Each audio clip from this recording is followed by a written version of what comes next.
Kobar semangat PON sudah mulai menjalar dari Papua. Dalam beberapa waktu ke depan, rakyat Indonesia akan menyaksikan gegap gempita pesta olahraga terbesar 4 tahunan yang berlangsung di provinsi paling timur itu. Apa untungnya PON buat Papua? Pekan Olahraga Nasional lahir dari kekecewaan. Indonesia yang masih belia dan belum stabil gagal mengirim atlet ke Olimpiade London 1948 karena perkara administrasi dan politik. Demi menjaga semangat para atlet yang sejatinya sudah siap tanding, Persatuan Olahraga Republik Indonesia atau PORI menghidupkan kembali kompetisi olahraga yang pernah diadakan Ikatan Sport Indonesia pada 1938 dan 1942. Isi Sport Week, namanya diubah menjadi Pekan Olahraga Nasional. Tahun itu juga PON pertama digelar di kota Surakarta, Jawa Tengah. Presiden Soekarno membuka perhelatan itu pada 9 September. Tanggal tadi belakangan ditetapkan sebagai Hari Olahraga Nasional.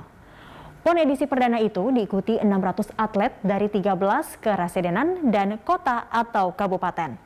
Total ada 108 medali yang diperebutkan dalam 9 cabang olahraga, yakni atletik, bola keranjang, bulu tangkis, sepak bola, tenis, renang, panahan, bola basket, dan pencaksilat. Pada akhir pesta olahraga ini, tuan rumah Surakarta keluar sebagai juara umum dengan menyabet 36 medali, terdiri dari 16 emas, 10 perak, dan 10 perunggu. Penyelenggaraan 3 PON pertama belum periodik. PON kedua yang dilaksanakan di Jakarta berselang 3 tahun dari yang pertama. Kemudian PON ketiga yang diselenggarakan di Medan malah lebih cepat, hanya berjarak 2 tahun dari yang sebelumnya. PON baru ditetapkan menjadi 4 tahun sekali sejak PON keempat tahun 1957. Sepanjang 6 dekade perjalanannya, PON hanya 1 kali batal digelar, yakni tahun 1965 yang merupakan tahun tergelap dalam sejarah Indonesia merdeka. Tradisi 4 tahunan ini terusik kembali di penghujung kekuasaan Soeharto, yaitu saat PON ke-14 dimajukan setahun karena ada pemilu 1997. Pandemi COVID-19 yang menerjang bumi sejak awal tahun lalu juga mengganggu rutinitas PON. Alhasil, PON ke-20 yang semula direncanakan berlangsung di Papua pada 20 Oktober 2020, mau tak mau mundur setahun. Menjadi tuan rumah Pekan Olahraga Nasional adalah sejarah bagi Papua. Soalnya ini kali pertama dalam 60 tahun terhitung sejak pertama kali Papua ikut serta, pulau paling timur Indonesia ini jadi tempat penyelenggaraan PON. Selama lebih dari 7 dekade diadakan, PON mayoritas berkutat di Pulau Jawa. Dari total 18 kali penyelenggaraan PON sejak tahun 1948, 13 kali berlangsung di Jawa. Di Jakarta yang paling sering. Ibu kota negara ini telah menjadi tuan rumah PON sebanyak 8 kali. Bahkan ada suatu masa di mana PON dilangsungkan di Jakarta sebanyak 7 kali berturut-turut, yakni sejak PON ke-8 pada tahun 1973 sampai PON ke-14 tahun 1996. Jakarta sentris yang menggambarkan jomplangnya infrastruktur olahraga di tanah air. Padahal kalau bicara soal prestasi, Papua tidak bisa dianggap remeh. Keikutsertaan Papua dalam pesta olahraga terbesar di negeri ini dimulai sejak 1961. Ketika itu Provinsi paling timur Indonesia tadi masih bernama Irian Barat. Kekuatan Papua baru mulai terlihat pada PON ke-9 di Jakarta 1977. Waktu itu kontingen Papua finish di peringkat 8 dengan mendulang 7 medali emas. Naik 9 peringkat dari PON sebelumnya, di mana Papua harus puas bertengger di peringkat 16 dengan membawa pulang 1 emas saja. PON ke-19 juga jadi ajang pembuktian kekuatan bumi cendrawasih. Setelah sempat hancur-hancuran pada 2 PON sebelumnya dengan bertengger di peringkat belasan, Papua melompat ke peringkat 8 dengan menggondol 17 emas. Sejauh ingatan, PON selalu memakan biaya yang tidak sedikit. Sejarah mencatat PON ke-11 tahun 1985 saja menelan biaya 4 miliar rupiah lebih. Ingat, itu dengan kurs yang masih Rp1.110 per dolar Amerika Serikat.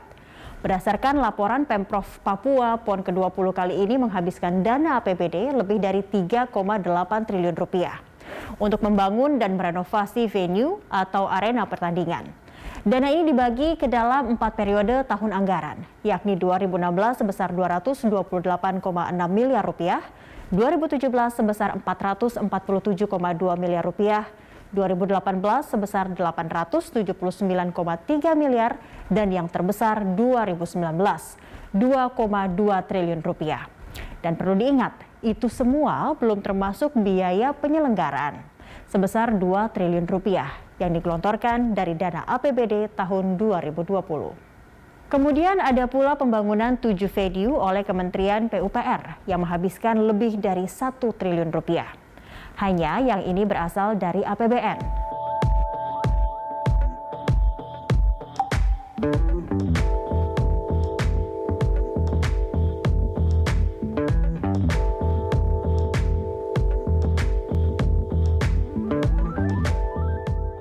PON Papua akan berlangsung di 48 arena yang tersebar di 4 klaster, yakni Kota Jayapura, Kabupaten Jayapura, Kabupaten Merauke, dan Kabupaten Mimika. Selama sekitar 2 pekan, sebanyak 7.066 atlet dari 34 provinsi akan bertanding memperebutkan 766 medali emas dalam 37 cabur. Selain itu, ada pula 10 cabang olahraga eksebisi. Salah satunya adalah e-sports.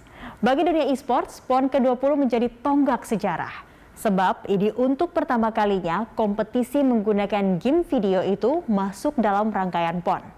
Selain e-sports, ada pula selancar ombak. Pertandingan eksebisi kedua cabur ini sudah digelar sejak pekan lalu. PON ke-20 digadang-gadang menjadi momentum untuk pertumbuhan ekonomi yang positif di Provinsi Papua. Boleh jadi demikian adanya. Kantor Perwakilan Bank Indonesia Provinsi Papua memproyeksikan seluruh rangkaian kegiatan PON akan mendongkrak produk domestik regional bruto atau PDRB Papua hingga 1,28 triliun rupiah atau setara 0,7 hingga 1,1%. Peningkatan itu didapat dari sektor konstruksi, akomodasi, makan minum, serta transportasi. Selain itu, PON Papua diharapkan menjadi kesempatan untuk membangkitkan prestasi olahraga warga Papua. Dengan kata lain, selain pemerataan ekonomi, pemerataan kualitas atlet Nusantara memang sudah semestinya didorong. Dan PON adalah cermin jernih dari hal tadi. Pertanyaan pamungkas, apakah kali ini Jakarta bakal tetap mendominasi? Sebab selama ini Jakarta jauh unggul di atas provinsi lainnya dengan mendominasi gelar juara umum, yakni sebanyak 11 kali dari 19 kali perhelatan PON.